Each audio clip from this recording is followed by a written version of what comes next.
Young and Restless exclusive.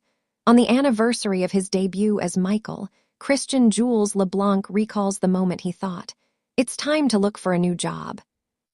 Even before he'd shot his very first episode of The Young and the Restless, Christian Jules LeBlanc was bonding with the cast members into whose world Michael Baldwin would soon be stepping.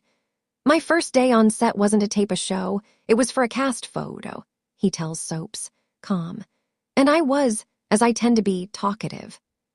It's worth stopping here to note that despite this interview, conducted in 2022, being about the fact that LeBlanc was celebrating his anniversary on the soap, more on that in a bit, we didn't actually get around to that topic until 45 minutes into our chat.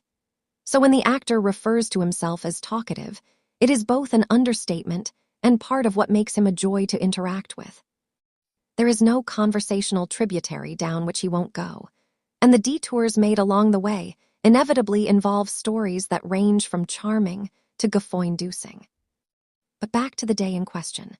I was zipping around introducing myself to everyone, whether they wanted to meet me or not, the As the World Turns vet recalls with a laugh.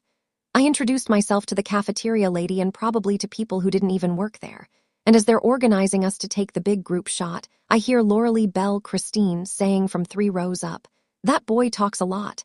And I thought to myself, they get me. They really, really get me. Past imperfect.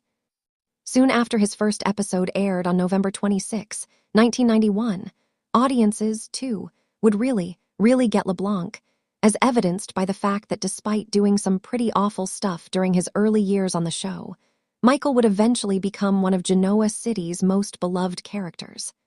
"I'd always played the sort of quirky guy," the actor says, "and here I was playing some pretty dark material." Longtime viewers will recall that at one point, Michael became so obsessed with Christine that he rented the apartment next door, broke through the connecting wall and attacked her. "I had never done anything like this," LeBlanc remembers. "I was being violent toward a woman, and thank God for Lauralee, because if she'd looked at all uncomfortable as we were playing this extremely difficult material, I would have crumbled. But there was not a moment that she was not game, and she went there with me every step of the way. As a result, this show has taught me that I am capable of so much more than I ever imagined when it comes to acting." Of course, as Michael spiraled out of control, LeBlanc read the writing on the wall and suspected his time on the show might be coming to an end. "Crazy doesn't tend to last too long," he says. "Michael had grown a beard in prison, and because the Emmys were coming up, I asked if I could shave it off.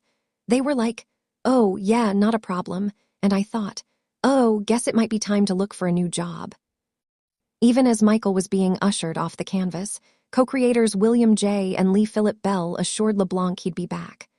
"I was the most loved, fired person, and they promised they would be calling me back," he recalls. And though he assumed that was just the Bells being kind, sure enough, Michael was given therapy and a second chance at life. What comes next? Nevertheless, to this day, the character carries within him that darkness which must remain under control. "Michael relies heavily on Lauren to keep that part of him in check," muses LeBlanc. "But that part of him can be poked, especially if something poses a threat to the people he loves, whether it's Lauren or Fenmore or Kevin, even Gloria. I often think about Michael's past and the people he hurt. Could there be repercussions to that behavior?